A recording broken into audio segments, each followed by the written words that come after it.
our gospel lesson. We're jumped into Luke today. We've been making our way in Timothy, but I'm jumping over to the gospel today. Haven't preached much from that since been here, but this is a text fairly, it's one of the parables. Parables are so brilliant for their timelessness. Oh, got my camera guys up and moving.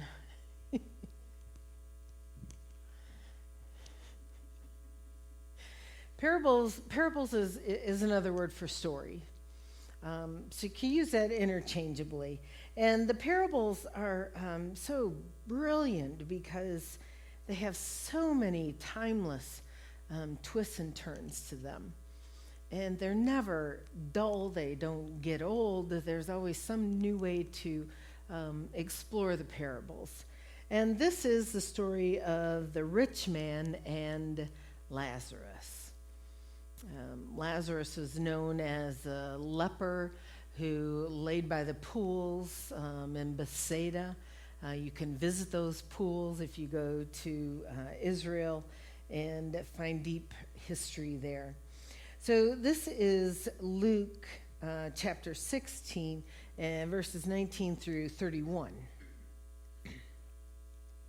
There was a rich man who was dressed in fine purple and linen. And he lived in luxury every single day. At his gate was laid a beggar named Lazarus. Lazarus was covered with sores. And he was longing just to eat what fell off the rich man's table. And even the dogs came and licked Lazarus's sores. So the time came when the beggar died, and the angels came and carried him to Abraham's side. Abraham, our Old Testament prophet, ascended. So he was carried to Abraham's side in heaven. Now, the rich man also died, and he was just buried. In Hades, where the rich man was in torment, he looked up and he saw Abraham far away and with Lazarus by his side. And so he called to him, "Father Abraham!" I know words to that song too. "Father Abraham, have pity on me.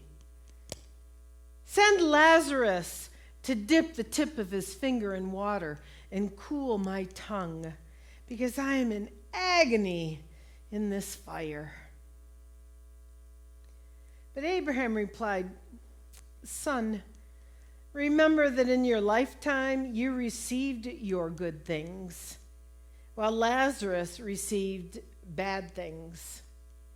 But now he is comforted here, and you are in agony. And besides all this, between us and you is a great chasm that has been set in place, so that those who want to go from here to you cannot, and nor can anyone cross over from there to us." And so the rich man answered, "Well, then I beg you, Father, send Lazarus to my family, for I have 5 brothers. Let him warn them, so that they will not also come to this place of torment." Abraham replied, "They have Moses and the prophets. Let them listen to them." "No, Father Abraham," the rich man said, "no. But if someone from the dead goes to them, they will repent." And he said to them, "If they do not listen to Moses and the prophets, they will not be convinced, even if someone rises from the dead. This is a word of God for the people of God.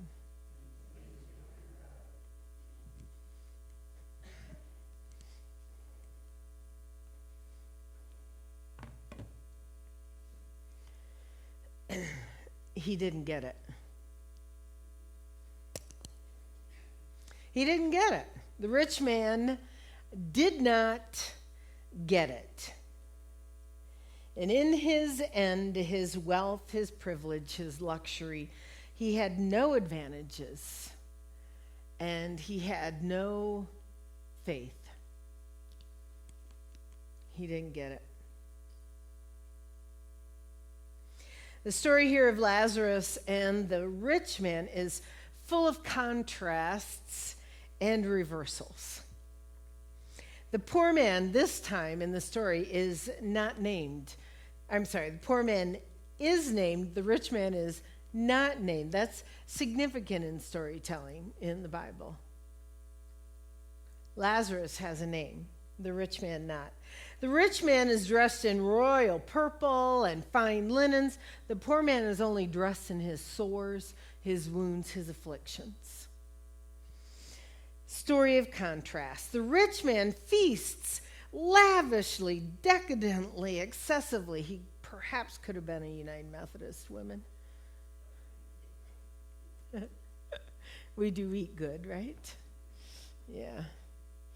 He feasts lavishly. The poor man is left longing, desiring to be satisfied with just a morsel, a crumb that would just fall off the table, anything he was willing to try.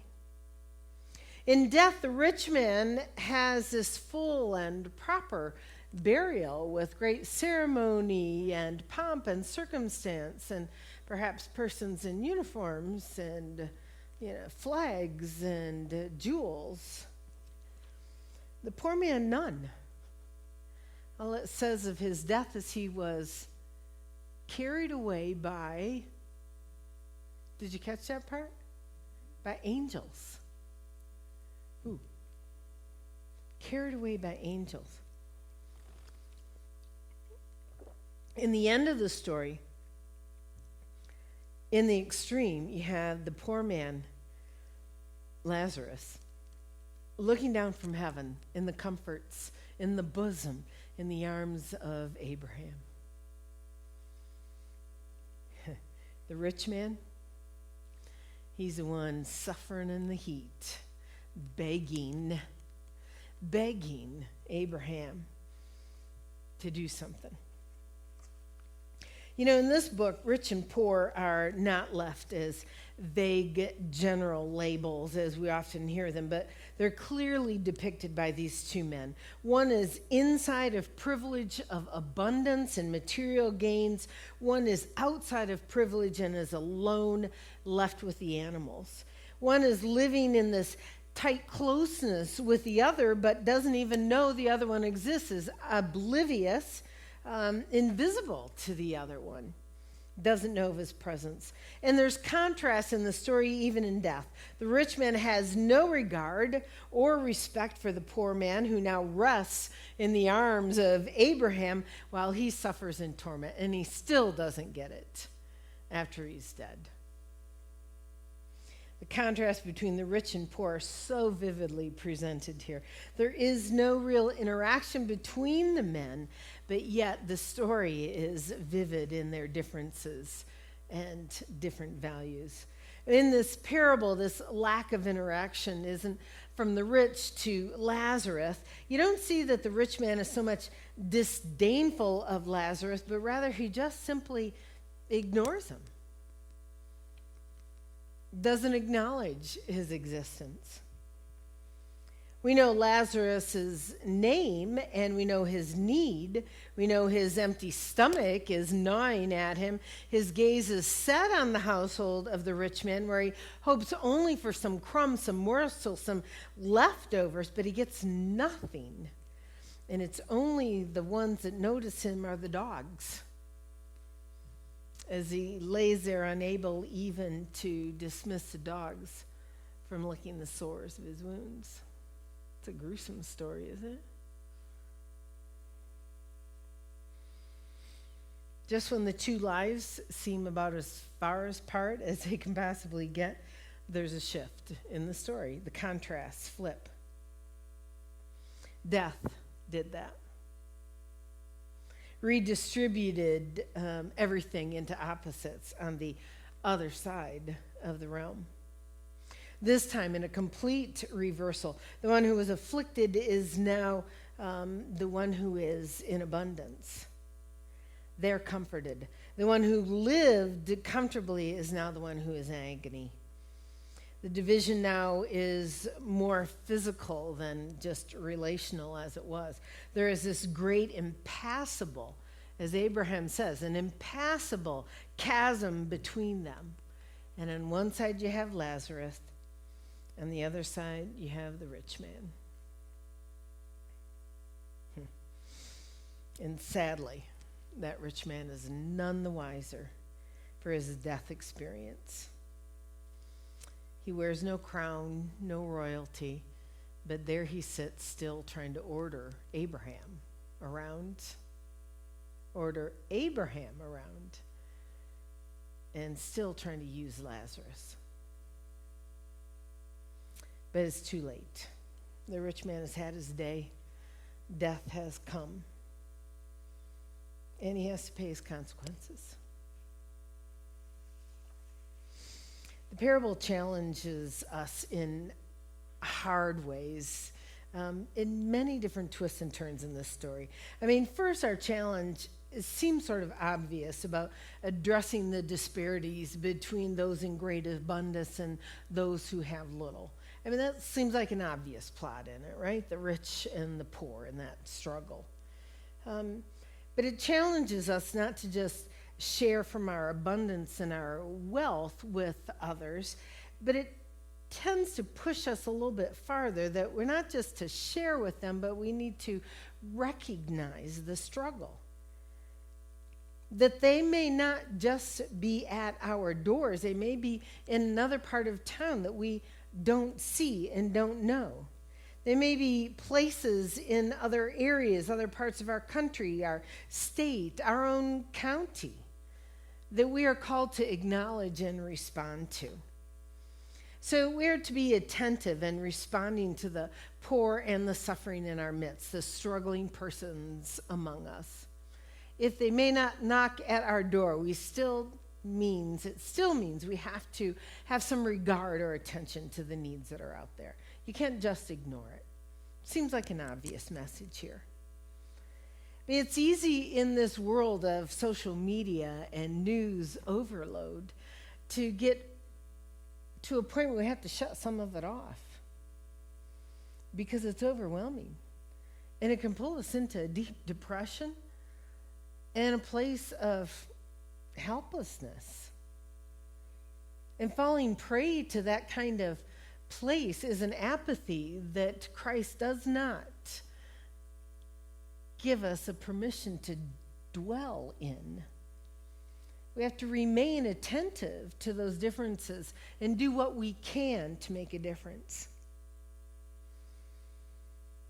There are people around the world we will never, ever meet. We won't lay eyes on. We will never see them or know their story or anything about them. But our call to care and be engaged is still the same application.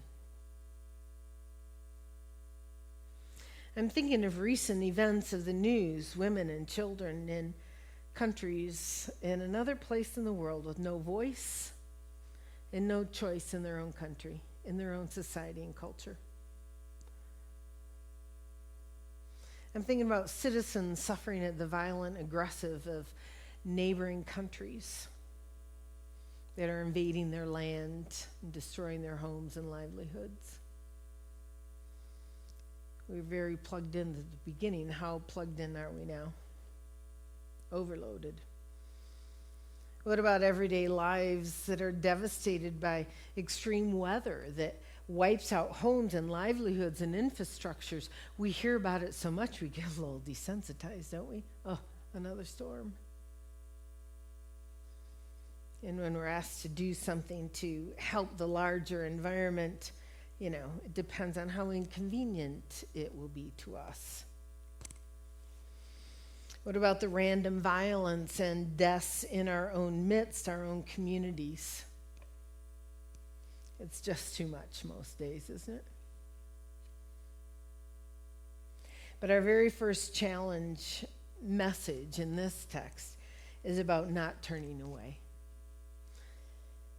not falling into despair, not choosing to just ignore and deny, not to notice, not to care.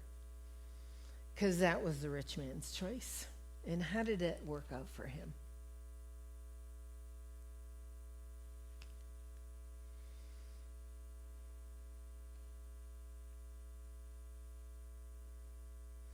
The call of Christ is to refuse to live as if none of this matters, because it does. We, my friends, come from a place of great privilege. Great privilege.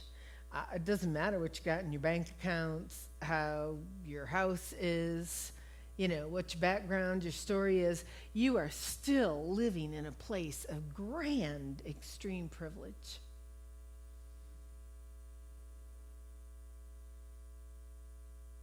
You're fed. You have the freedom to worship here. You have choices. You have clothing, food options. You have your liberties. You can come and go as you desire. You have freedoms and privilege. The call of Christ is to care and to see and to act for those who don't have that. And to never let go of that, even when it seems overwhelming, to keep some spark of flame burning for that call on us and who we are. The latter portion of this parable leads us into another kind of harder consideration that goes a little bit deeper than the first half, than that more obvious rich and poor struggle. And that is to ask what motivates a person to change. What motivates somebody to make a decision to be something different, to care, to become a person of faith? What motivates them? It's not just to get out of exercising. That was for you, Marshall. Yeah. What motivates a person to change, to do something different, to say, today I'm going to get up and go, instead of sit back and not? What motivates a person to make a move towards faith? What motivates somebody to make them want to share, to care, to act in response to the needs that are around them, to do what they can with what they have, to make what difference is within their grasp to do? See, the rich now shows his first bit of compassion later in the story. Even after his death and his suffering in Hades, he has some little bit of empathy rise up within him, but it still is deeply manipulative and selfish. Did you get that as he's arguing with Abraham? He wants Abraham to still send Lazarus as his, gopher boy, to go back and do what? Tell his family. And you know me, I pick up on this. Not even his whole family. He just wants to tell who? His 5 brothers. I bet he had a wife.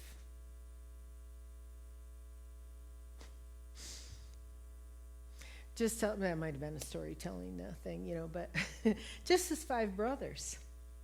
So it wasn't even a bit of empathy to go back and tell anybody else, but just his own. Just his few. So even his manipulation still, and his little bit of compassion that he does show, still was quite selfish. For his own edification, for his own adoration, for his own purposes. And not about God's. Not for anybody else's benefit. but just 5 brothers.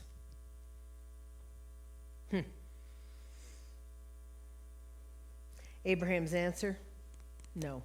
No, no, no, no, no. No crossing back, no breaking through, no jumping over, and what difference would it make anyway? He says this back to him. What difference would it make? I gave you all these others. I gave you prophets. I gave you Moses. I gave you all these other chances. This is written, remember, New Testament. What has already happened in the records at this point in the New Testament? Who has already been there? We're in the New Testament. Jesus has already come. And you know how that went. Jesus has already come. This parable comes afterwards. So we've already been through Jesus' life, his crucifixion, his murder, and then his resurrection. And that's what Abraham follows up with. You all were given all these other prophets, miracles, wonders, God's faithfulness. And then I gave you my son himself. I gave you love right here, and you killed that too. And you brought him back from life, and to give you this message again. And Abraham said, no, even if somebody comes back from the dead, which they did, you still don't get it. He didn't get it. What does it take? What is it going to take for you to make a decision and change? And the answer for that rich man was, there wasn't anything. He was dead. It was too late. I think this story, I'm going to jump because I'm watching the clock. I think this story at the core, the rest of it, isn't about really privilege at all in terms of material gain or poor losses, your social economic status. But look at it in terms of faith. Isn't that what the rich and the poor man really the distance in who they were and what they had? The rich man had all the material gain that he could have wanted, but he was the poorest of poor when it came down to his faith, to his relationship with God, to a sense of purpose and meaning for his life. He had nothing. Even after his death, when it is poured out and he sees where he has to spend eternity and suffer, he had nothing. He did not get it still. And that poor man, Lazarus, who suffered so in his life,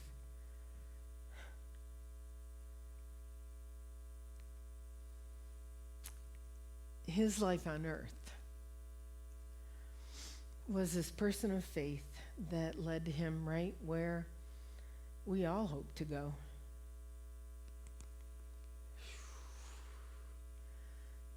Rocking in the arms of our mama and our papa.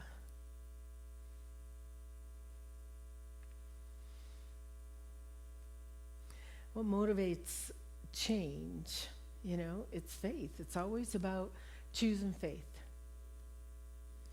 It's always a daily process over and over of choosing faith, choosing to go after what Christ is challenging us to be, choosing to stay tender and soft, choosing to be prisoners of hope. I love that line. That came across me through the pandemic. A prisoner of hope. Yeah, what a great line. We are to be prisoners of hope, captive by the possibilities of what Christ can and will do in our lives. Prisoners of hope, bounded by joy, determined and committed to peace and justice for everybody, for all of God's creation. It is a conscious, independent, perpetual decision to choose faith, to choose God in our lives. The rich man didn't get it.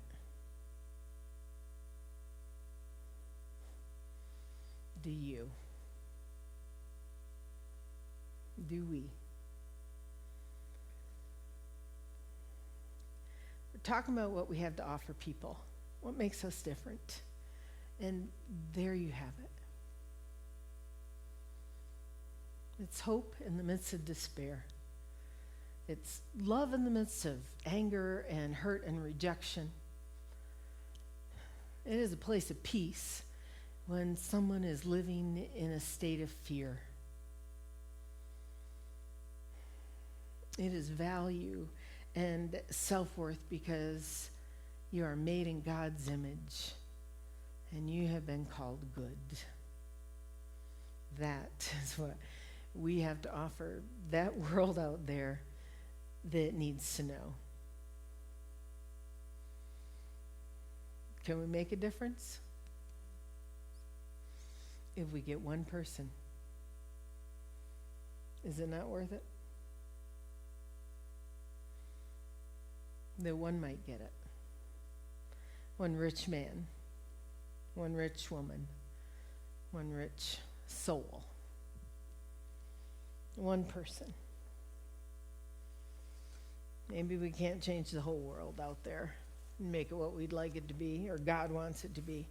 But baby, we got to try. And one is a good place to begin.